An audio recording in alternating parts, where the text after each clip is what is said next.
Walt, is you've been evaluating the quarterbacks so far in fall camp. Just how have you seen for each Brendan and Taven? Just where have you seen them grow? I guess from where you left off in the spring to where they are now.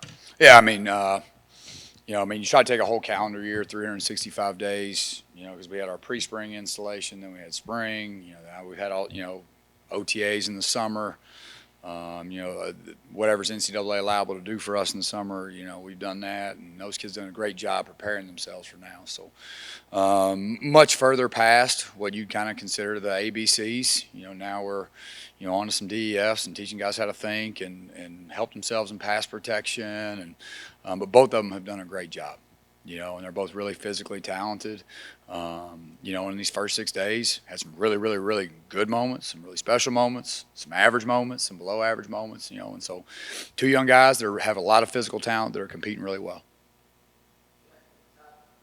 At the end of last season, it seemed like there was a lot of success with Dexter and some of those option plays. And I guess with the quarterbacks, whether it's Taven or Brendan, how do you feel like either of them are able to operate in a similar manner with? Well, the entirety of the room is really athletic, and so, whatever we have to do to be able to run the football successfully, and the advantage between Brendan, Taven, Brock, Dexter, everybody in my room is a good athlete, and so whatever we have to do to help ourselves be better in the run game, that's what we'll do. Well, when it comes to camp, when you have a lot of new pieces to get ready for the season, the thought might be that it's difficult to get them up to speed, but because you have so many new pieces, does it also even the score a little bit for all of them? Yeah, it goes both ways. There's certain guys that have the physical ability that you got to get caught up to speed, and then there's guys that have been here, that really is trying to find their place and within the confines of the system. I wouldn't say it's hard. No matter what you do, no matter what your plans are, you go through the first week of fall camp, we may be a little bit better at this than we thought. We may not be as good at this as we thought, and then a lot of times, no matter, who's all back, what's going on, what you did a year ago, even if they're all back, there's always things that develop through the year as you kind of build your team. And so just excited about the weapons that we do have. We've got a really good group of wideouts. We feel, good about our tight end position. We're adding Christian Turner, and you got Jalen return and Josh, Trent Howland, David Holloman. There's a really good group of backs. Adding E.J. Williams to Cam Camper and Donnie Mack and Anderson Colby, Omar Cooper's healthy. We feel really good about our offense. It's just, trying to find a way to fit them all in the system and put them in a position to make them the best version of themselves. Kind of an out of left field one, but Austin Barrett is a guy that multiple players have mentioned, kind of popping off some of his position mates. I think somebody on defense mentioned him. I recognize a freshman at tackle can be a bit of an iffy proposition at times, but just what have you seen from him here early in camp? He's going to be a really good football player. And he's still young. He's still very developmental. He was as low, I think, as 239 in wrestling, and now he's already 293 pounds. So just the physical development, the mental development. He's still got a long way to go, but he has a chance to be a really good football player someday. And I don't want to say anything that, the Coach Bostad wouldn't say, or to heap so much praise on a young person that they can't live up to it. But I expect him that if he can stay healthy throughout his career, he's probably going to be a really good player for the Hoosiers someday. With the quarterback competition, Tom said you guys really haven't started narrowing down reps, but you got the scrimmage obviously this Saturday. Is that the point which, after that you'll probably start narrowing things down, or you'd hope you would? I think it'll start to focus itself. I don't think that we'll have a decision made. Unless it's evident. But, for me, the number one rule of decision making is to use all time allotted.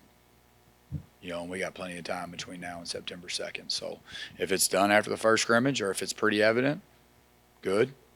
If it's not, good. We got a second scrimmage. We got a lot of time. So, but, that's typically when you start to see, a little bit of that separation. So got a good scrimmage coming this Saturday, but we got another, we're going to have two big ones.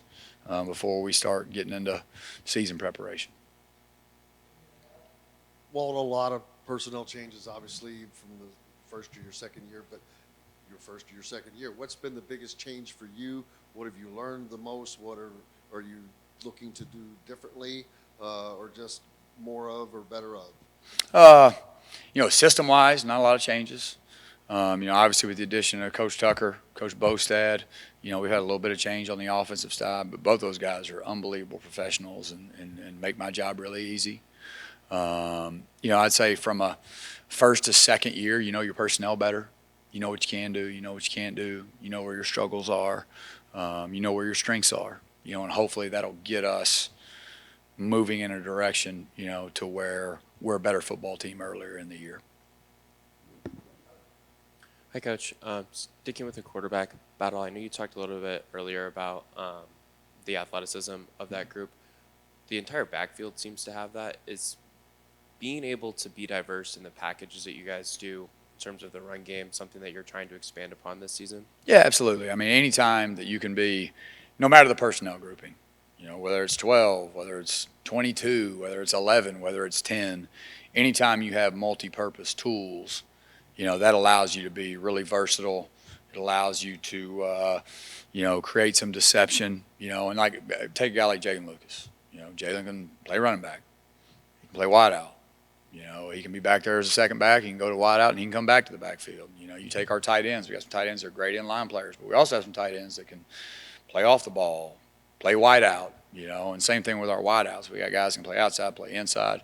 Anytime you have position flexibility and versatility, it gives you a chance to get to, to put them in a position and hopefully take advantage of that. So, no, we've got a great group of backs, and you add that with a group of athletic quarterbacks, and some Swiss Army knives within the offense with a bunch of skills, hopefully that'll make us better earlier.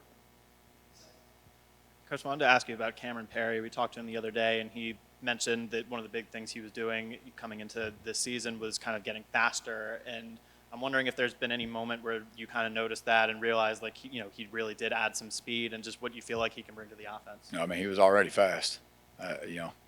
He's a fast guy. I think the biggest step for Cam is just how much further ahead mentally he is right now than he was a year ago. And that's a tribute to him and how hard he's worked and how he's invested in learning. But just so much further ahead mentally, which is going to make that speed show itself. You're not thinking now you can go play, be fast, react. And so I'm just really excited about where he is just from a maturity level within the offense, anything else.